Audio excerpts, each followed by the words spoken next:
Translation and purport by His Divine Grace Srila Prabhupada.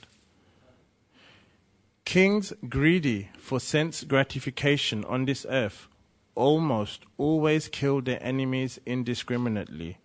To satisfy their own whims, they may kill anyone, even their mothers, fathers, brothers, or friends.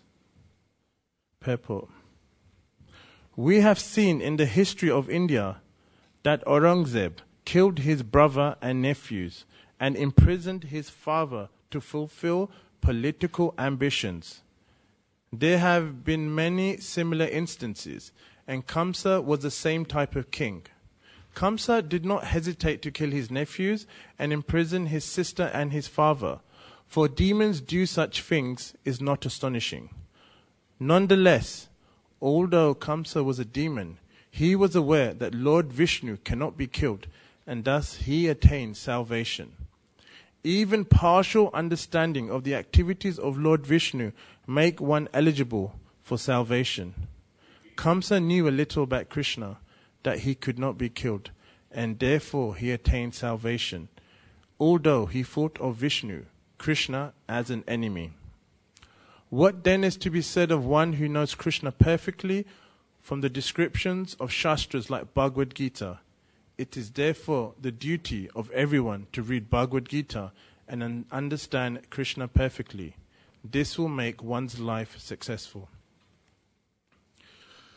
Om Gyantimirandasya Gyananjana Shalakaya Jaksurun Militam Yena Tasmai Shri Gurave Namaha Jai Shri Krishna Chaitanya Prabhu Nityananda Shri Advaita Gadadhar Shiva Sadi Gaura Bhaktavinda Hare Krishna Krishna Krishna Hare Hare Hare Rama Rama Rama Hare Hare.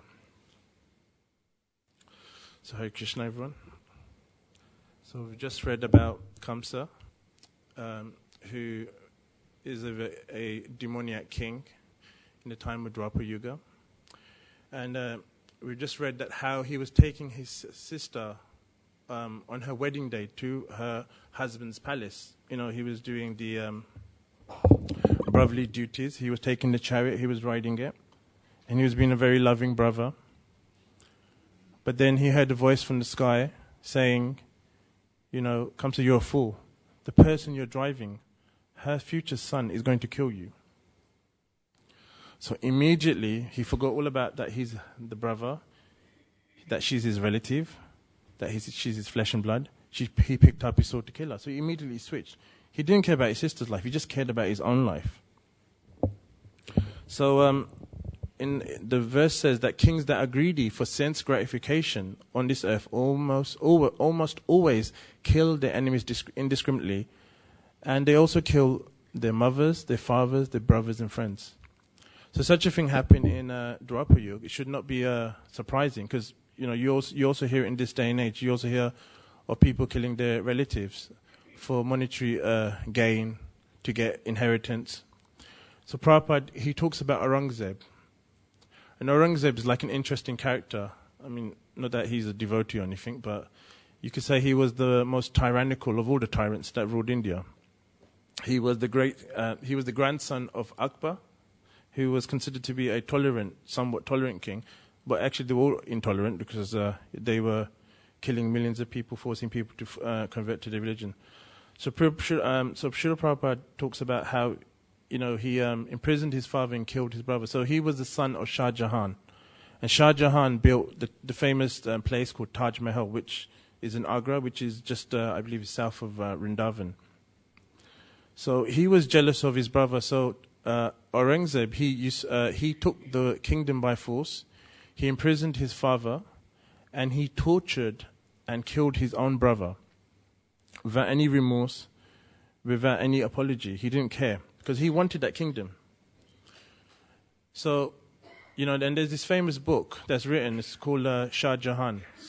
And the author who wrote it, his friend said to him, you know, after reading this book's got nothing to do with Shah Jahan. It's just about Aurangzeb, how much the people suffered under his rule. The author said, actually, you've missed the point.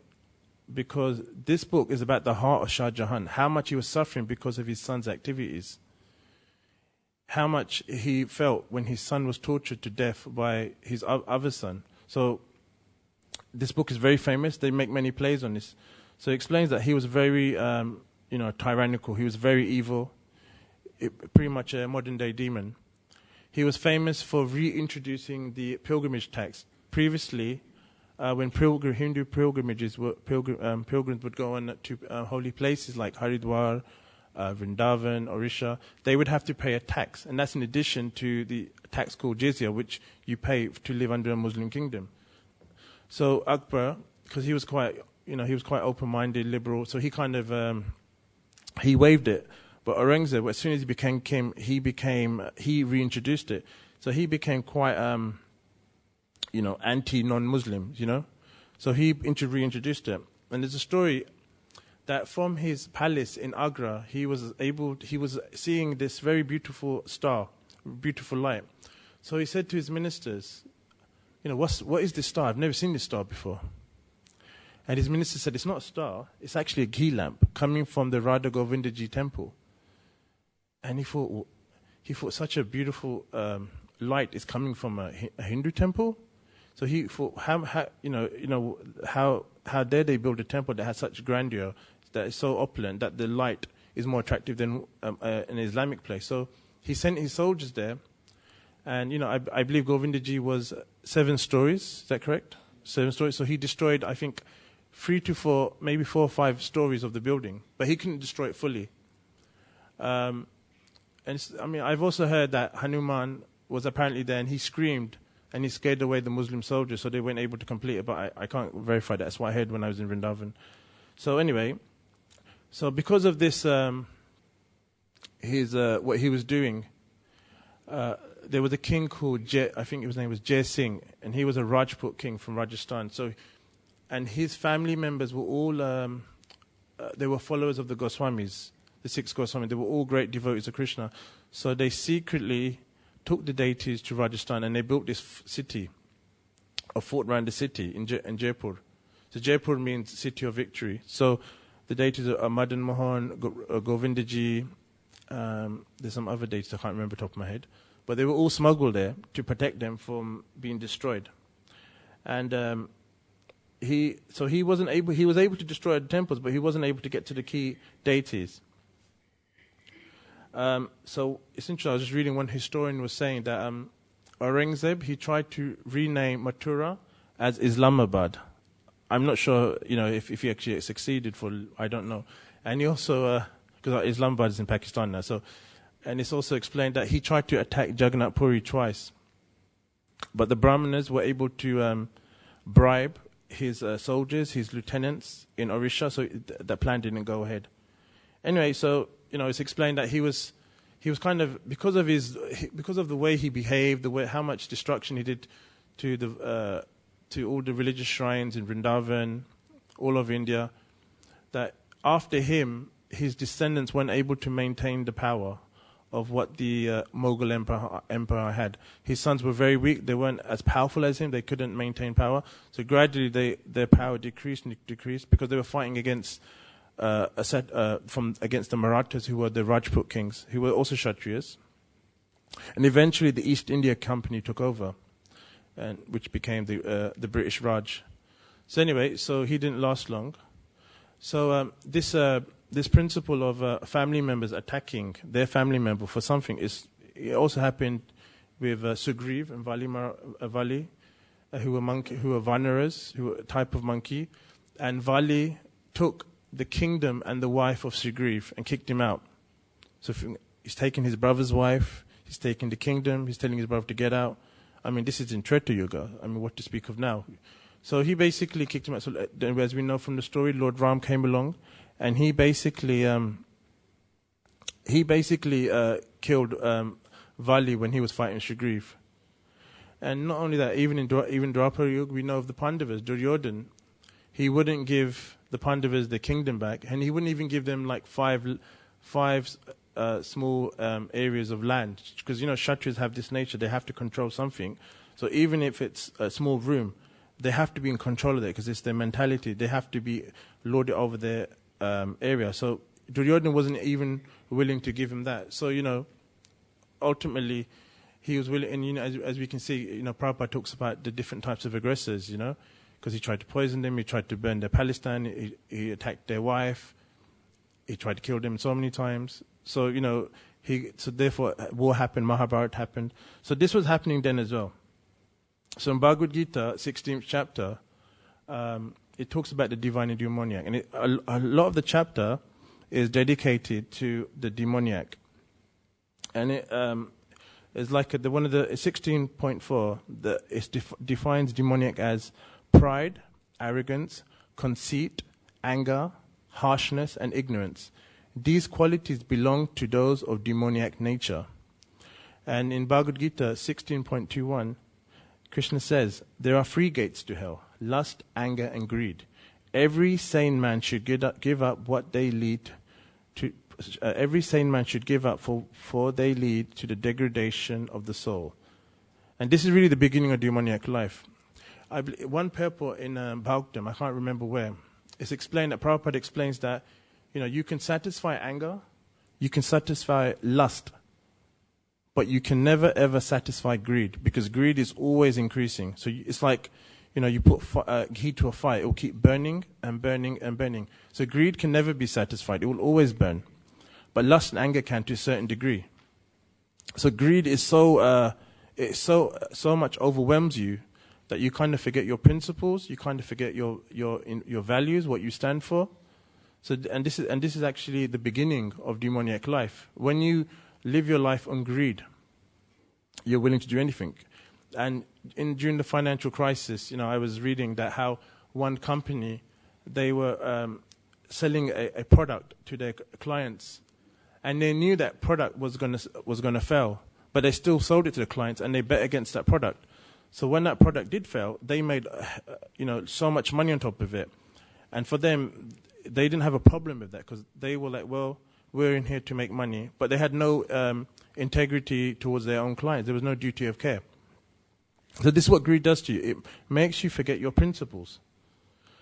So it's explained in the 3rd canto that demons were previously in Satyayug on different planets. They weren't on the same planet. In Treta Yuga, they were on the same planet but in different countries. In Dwapara Yuga, they were within the same family. So we have the Pandavas, we have the Kauravas. And in Kali Yuga, they are within the same person. So we also have, we talk about good conscience, bad conscience. So we also have a nature that can also go towards the divine or the demonic, depending on the choices the conscious decisions we make. And Prabhupada explains that Kamsa he acknowledged some information about Krishna, that Krishna could not be killed because he was told that in a previous age he killed him. So he had this type of kind of understanding that Krishna can't be killed. And Prabhupada said that was his salvation. So we know the verse, Janma karma jame divyam evam yoveti tatvataha tyakta deham punarjanma naiti imam eti. So Arjuna, that one who knows Krishna's about Krishna, his qualities, his pastimes, who he is, he will never take birth again. So Kamsa was always thinking about Krishna. He was always thinking about how to kill him. So in one sense, he was Krishna conscious. If you think about it, he's always thinking about Krishna. But he wasn't a devotee. So because his mood was wrong. And Rupa Goswami explains in Bhakti Rasamrita Sindhu, he says, Anyabilashita shunyam gyan karmadya navritam anukulyena krishnanu shilanam bhaktir uttama. Defined, this is in English, is when first-class devotional service develops, one must be devoid of all material desires. Knowledge obtained by monistic philosophy and fruitive actions. The devotee must constantly serve Krishna favorably as Krishna desires. So the key word here is anukulyena. Anukulyena means favorable. So Kamsa was thinking of Krishna, but he wasn't doing it in a very favorable way. He was doing it in a way, how do I kill Krishna? How do I destroy him? Destroy his family, destroy where he's from. So it wasn't favorable, it wasn't pleasing to Krishna. But, because Krishna is absolute, even thinking of Krishna will purify you. So but, the result may vary between a devotee and someone who's thinking unfavorably, but because Krishna is absolute, it will have effect. Just like, Prabhupada gives example, where an adult knows that if he puts his hand in fire, it's going to burn him. So if a child may not know that because the child may not. So the child will put his hand in fire, and the adult will put his hand in fire, but the result will be the same. They both get burnt. So, but generally the adult will know through intelligence that if you put your hand in fire, you get burnt. So Rupa Goswami, he uses this word uttama. He distinguishes this definition of bhakti from other definitions. There are other definitions of bhakti. There's a very famous one, sarva upadi vinirmuktam tatparatvera nirmilam rishikena rishikesha sevanam bhaktir uchite. Bhakti or devotional service means engaging all of our senses in the service of the Lord, the Supreme Personality of Godhead, the Master of all the senses. When the spirit soul renders service unto the Supreme, there are two side effects. One is freed from all material designations, and simply by being employed in the service of the Lord, one's senses are purified. So this is another famous definition, but this definition from Bhakti Rasamrita Sindhu, Anyabhilashita Shunyam, is considered to be the most perfect and complete definition of bhakti because it distinguishes between pure and impure bhakti. Because you can also get impure bhakti. You can get bhakti within the modes of material nature. So, for example, like when we give someone water, we'll say this water is from an even water bottle. So we know straight away, so we distinguish it, okay, it's coming from a clean source. But if we give someone water from a glass, we may get it from the tap, we'll say, well, I'm really sorry, it's coming from a tap. So then it's not coming from a clean source. So we're distinguishing. So Rupa Goswami is also doing this. He's distinguishing between pure Uttama Bhakti and mixed Bhakti. He's saying this is how you know when it's favorable, it's free of gyan and free of fruitive activities. And Kamsa, he was thinking of Krishna, but he wasn't doing it in a favorable way. An interesting thing about this verse, Anyabhilashita Shunyam verse, in Bhakti Rasamrita Sindhu, it's interesting because it's a Paribhasha Sutra. A Paribhasha Sutra means that verse controls all the other verses in that scripture. So, for example, in Srimad Bhagavatam, we have the verse, Ete Chamsa Kalaha Pumsha Krishnastu Bhagavan Swayam Indrarari Vaikulam Lokam Mridayante Yuge Yuge. All the lists of the incarnations of Godhead submitted herewith are either plenary expansions or parts of the plenary expansions of the Supreme Godhead. But Krishna is the Supreme Personality of Godhead Himself. And the other verse from Brahma Samhita, Ishvara Parama Krishna Satchid Ananda Vigraha Anadir Adir Govinda Sarva Karana Karanam. Krishna, who is known as Govinda, as the Supreme Godhead, He has an eternal blissful spiritual body. He is the origin of all. He has no other origin, and He is the prime cause of all causes. So this verse, this Paribhasha Sutra, it comes at the beginning of every scripture, and it controls, it's like it gives you the theme of the scripture. So if you get a scripture, if you read Srimad Bhagavatam and your conclusion is Krishna is not God, then you haven't actually understood Srimad Bhagavatam. Because this verse, this Paribhasha Sutra of Srimad Bhagavatam that I just quoted, gives you the understanding by which you understand that scripture. So these are the few that I know. So someone may say, well, what's the Paribhasha Sutra of Bhagavad Gita? Unfortunately, acharyas haven't commented on it. They haven't said what it is. You could say it's the Man Mana Mad Bhakto Madhyaji Mam Namaskuru verse, but generally the verse comes Shri Radha Gokulananda ki jai, Sitaram Lakshmana Hanuman ji ki jai.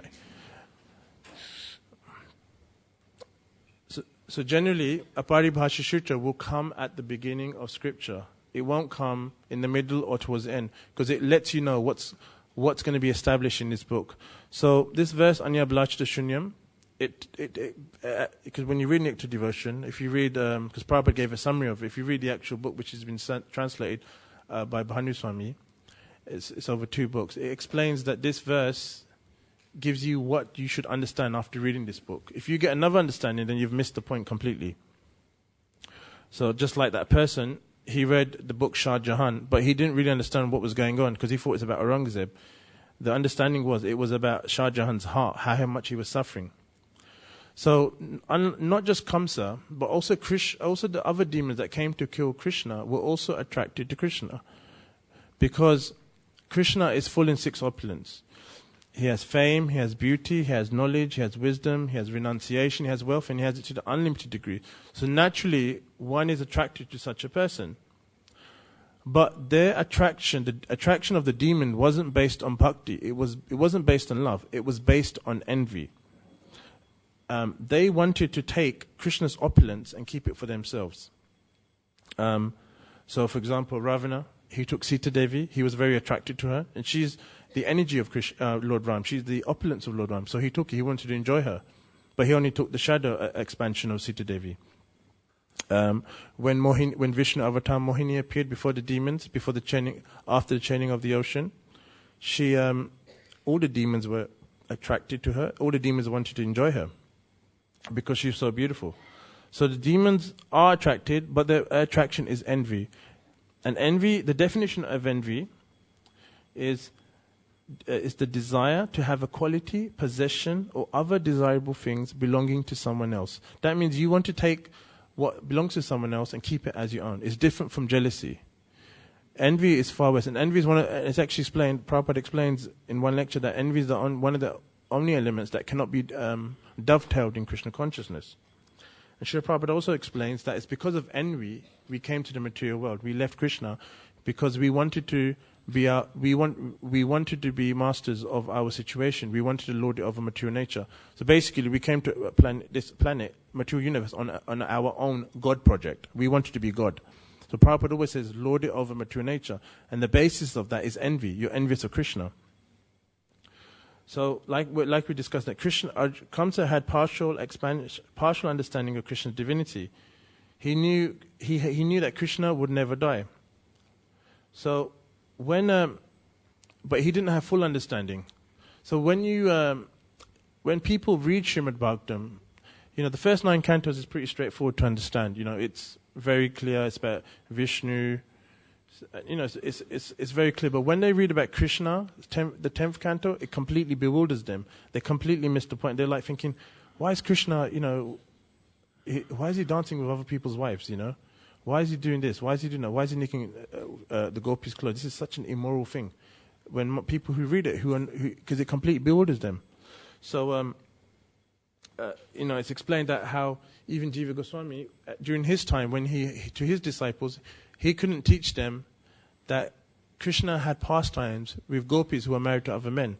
He had to say, well, they were married to Krishna, actually. Therefore, he was able to have pastime with them because they weren't able to appreciate and understand Krishna's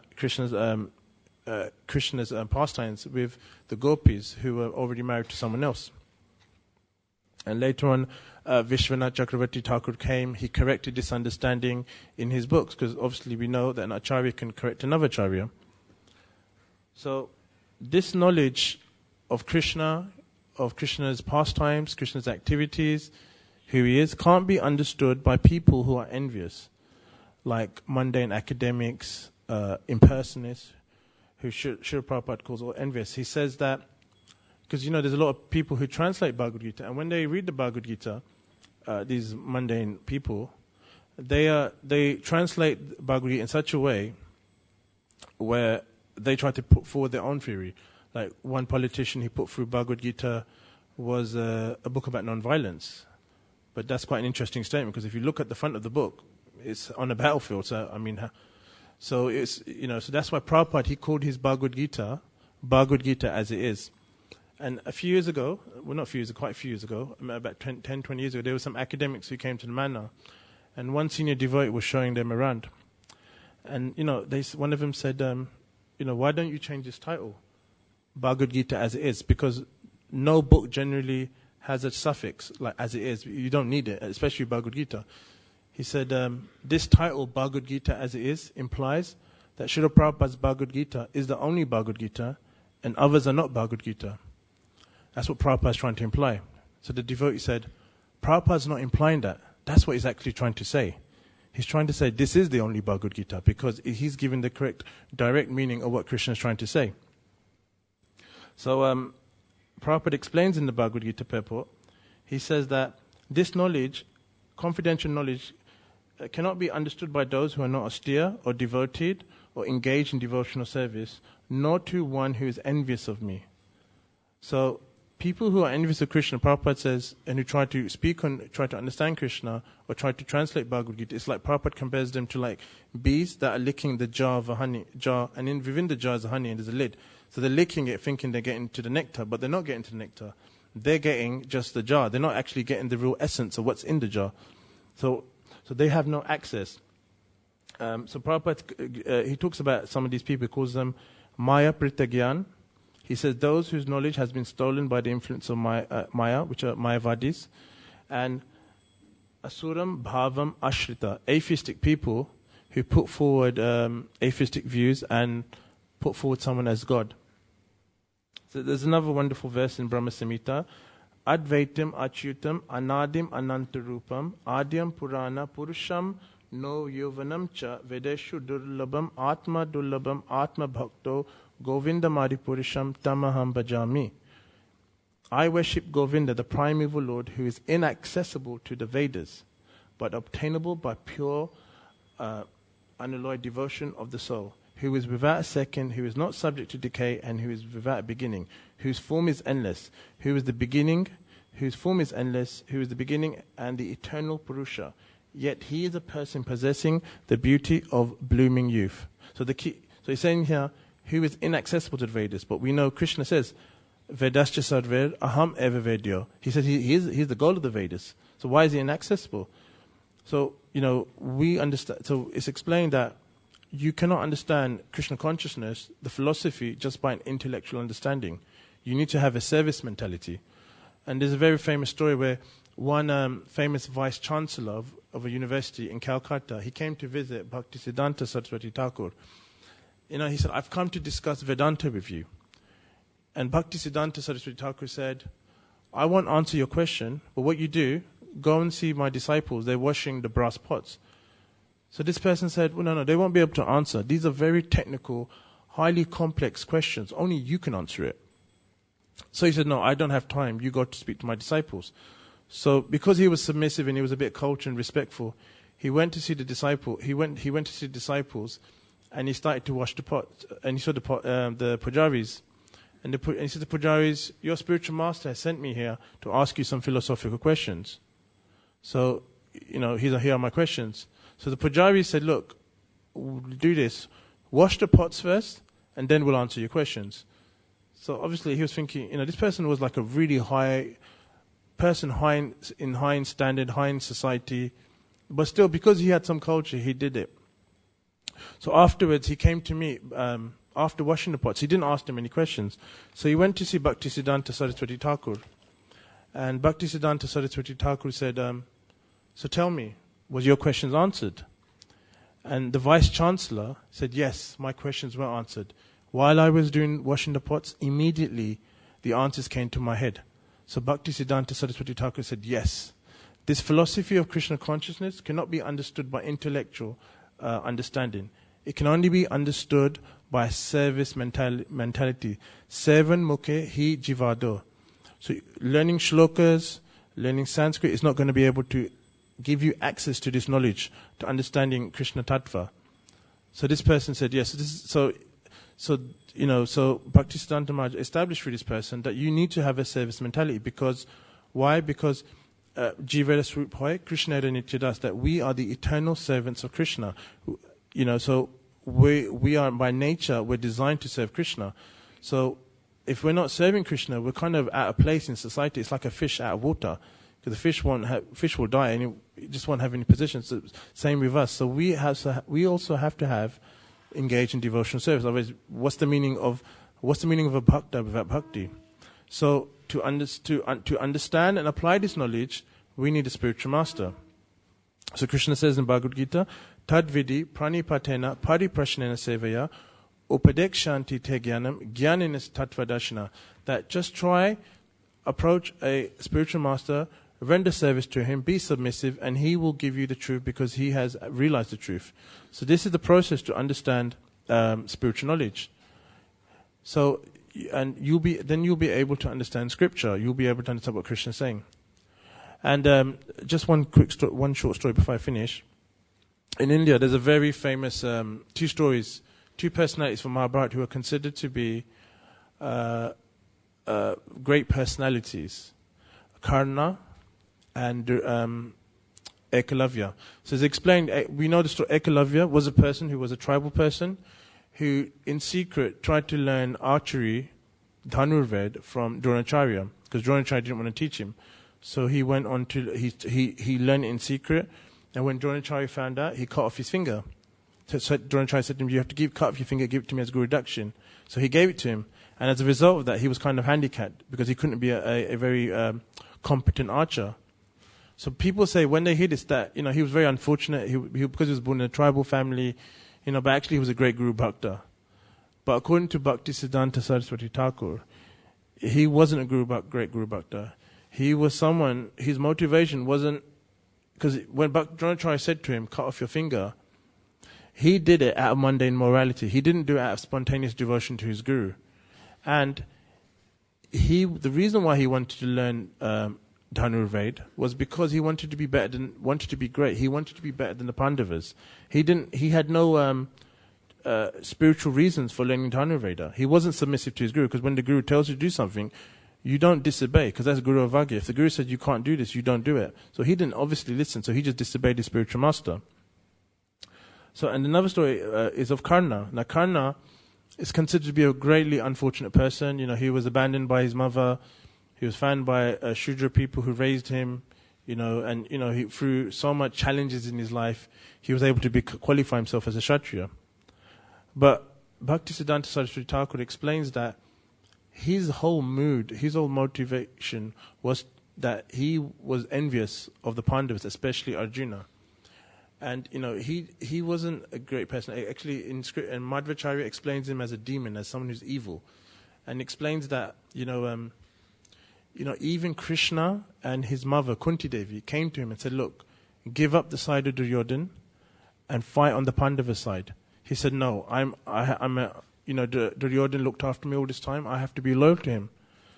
So people think, he was unfortunate. He had to do it because he was such a highly principled person.